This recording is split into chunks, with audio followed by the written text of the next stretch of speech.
देखिए हर खबर यहीं पर। सब्सक्राइब कीजिए TV9 भारतवर्ष।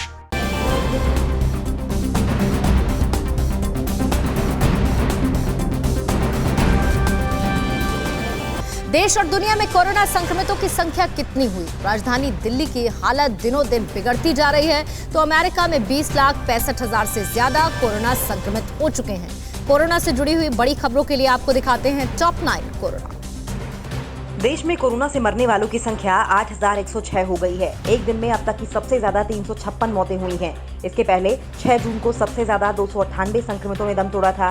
पिछले 24 घंटे में 10,932 नए मरीज मिले हैं। 7 दिन में ये तीसरी बार है जब संक्रमितों का आंकड़ा 10,000 के पार पहुंचा। इन सबके बीच अच्छी खबर ये है कि देश में एक्टिव मरीजों से ज्यादा स्वस्थ हुए मरीजों की संख्या बढ़ी है। अब तक कुल 1,40,891 संक्रमित ठीक हो चुके हैं, जबकि एक्टिव मरीजों की संख्या 1,37,886 है। वहीं रिकवरी रेट भी करीब 49% हो गया है।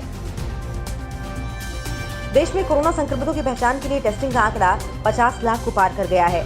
Indian medical council for research के मुताबिक अब तक देश में 50,61,332 टेस्ट हो चुके हैं। इनमें 2,77,000 लोग संक्रमित पाए गए। मतलब जितने लोगों की टेस्टिंग हुई उनमें 5.48% लोग संक्रमित मिले हैं। लॉकडाउन फेज 3 तक देश में केवल 20 से 50,000 लोगों की जांच होती थी। अब 1,40,000 से ज्यादा लोगों की टेस्टिंग रोजाना हो रही है।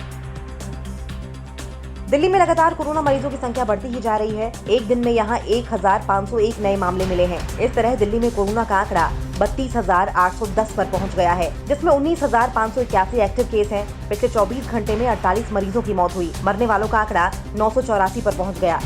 इन सबके बीच मुख्यमंत्री अरविंद केजरीवाल ने केंद्रीय गृह मंत्री अमित शाह से मुलाकात की। दिल्ली में कोरोना की स्थिति को लेकर सीएम केजरीवाल ने अमित शाह से चर्चा की।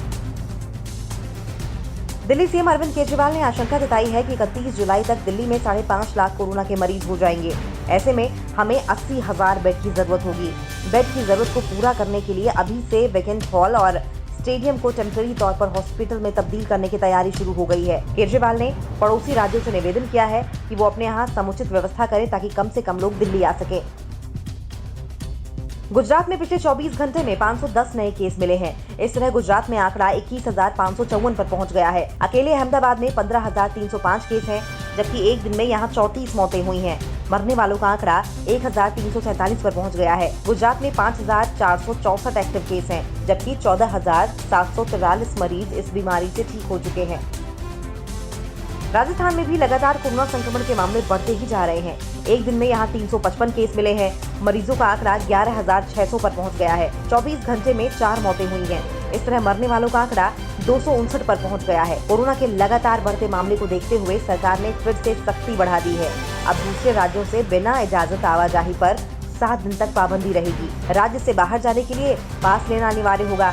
हालांकि इमरजेंसी की स्थिति में पास की जरूरत नहीं होगी, लेकिन कागजों की जाँच की जाएगी।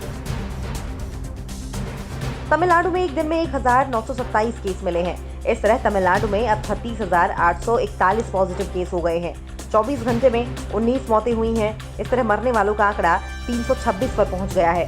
वहीं कर्नाटक में 6,041 केस हैं, जबकि आंध्र प्रदेश में 5,247 मरीज और तेलंगाना में 4,111 पॉजिटिव केस हैं।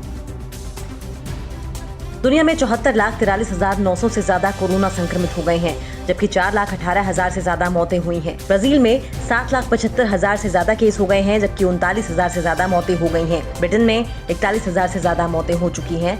मेक्सिको और पाकिस्तान में संक्रमण का ग्राफ तेजी से बढ़ रहा है।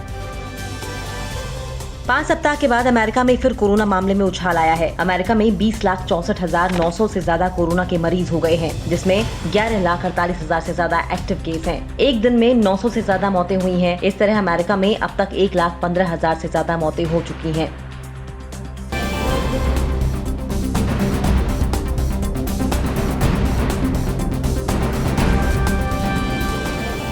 अड़ी सोमवार से शुक्रवार शाम 6 बजे सिर्फ TV9 भारतवर्ष पर।